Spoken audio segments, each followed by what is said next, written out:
Hey there, it is Dusty Thunder with the very first story of the stream for you. Let's rock. Title of this story is Am I the Astronaut for Not Planning a Second Wedding to Cater to My Father? Buckle up, it's a long ride.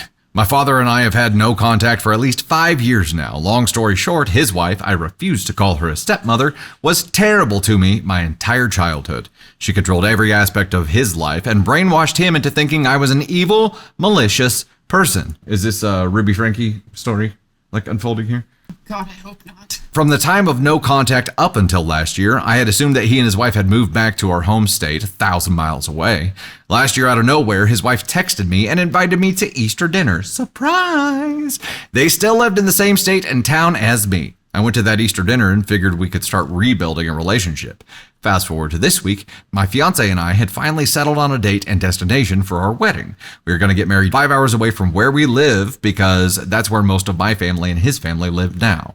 I had gone back and forth debating whether or not to invite my father because I figured he wouldn't come anyway, and I didn't want to deal with the disappointment.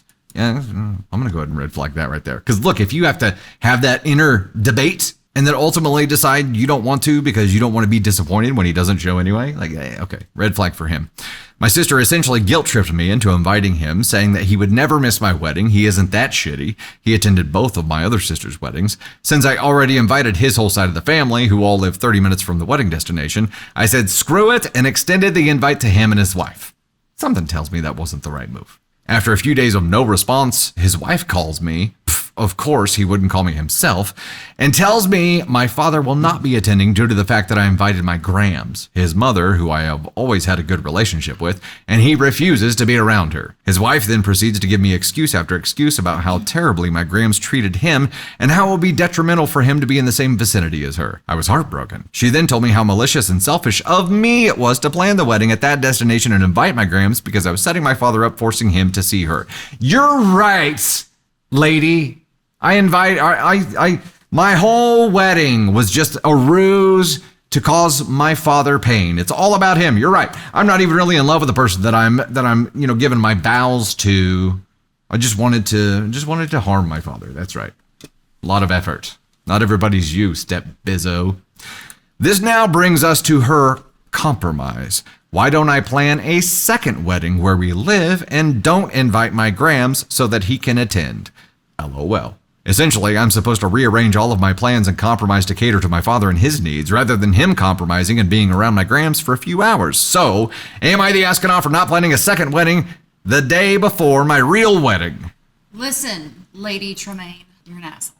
Edit, after I declined to compromise, his wife then proceeded to have a hissy fit and tell me he would come if he had to, but made sure to let me know how miserable he would be the entire time. Needless to say, I revoked my original invite to them, blocked them both, and have gone no contact with them again. Edit, my Grams was also at my sister's wedding, which he attended, so now I know it's all just an excuse to not come. I have always been treated differently from my sisters and ostracized by them, but I had hopes now that we're all older that we would reconcile. I would like to offer you a second alternative train of thought here, OP. It's not your dad. They got to. It's not your dad. It's Step Bizzo. This is Step Bizzo. There's a reason that she called you and is his mouthpiece for this stuff. I would say there's a 75% chance he hasn't even seen the invitation. She did this. He was fine being there for your other sister's wedding, being around Grams. Who wasn't around during that time? Step Bizzo. Now there's a problem. Now she's the one reaching out to you. Now she's the one saying that you need to do this. And legitimately, I don't think your dad is the problem here. She was the problem from day one for you. She treated you like shit. You refused to call her a stepmother, which, a stepmother isn't a glamorous title. You know what I mean? It's a bonus mom. Mom. Those are good things. Stepmom is just like a label. I don't know. It's both dad and wife ASCON 1. I mean, I don't know that he's aware of what's happening right now. He would have definitely been aware of the Step Bizzo's terrible treatment of OP for her entire childhood. He would have been aware of that and allowed that to happen. So yes, he's definitely at fault overall here, but we don't know that he actually even saw the invitation here. But the question of this is, am I the astronaut for refusing to plan a second wedding? to cater to my father. And yeah, I think we got this one right. It is absolutely an NTA for OP. I don't know how big of an astronaut dad is in this specific situation because I don't even know that he knows. The fact that he allowed his daughter to be treated horribly by Step Bizzo here, and that's what led to this whole situation where it is right now, definitely puts him on the scale. Step Bizzo, though, is a shit stirrer and is at minimum, an ASCON 1. At minimum.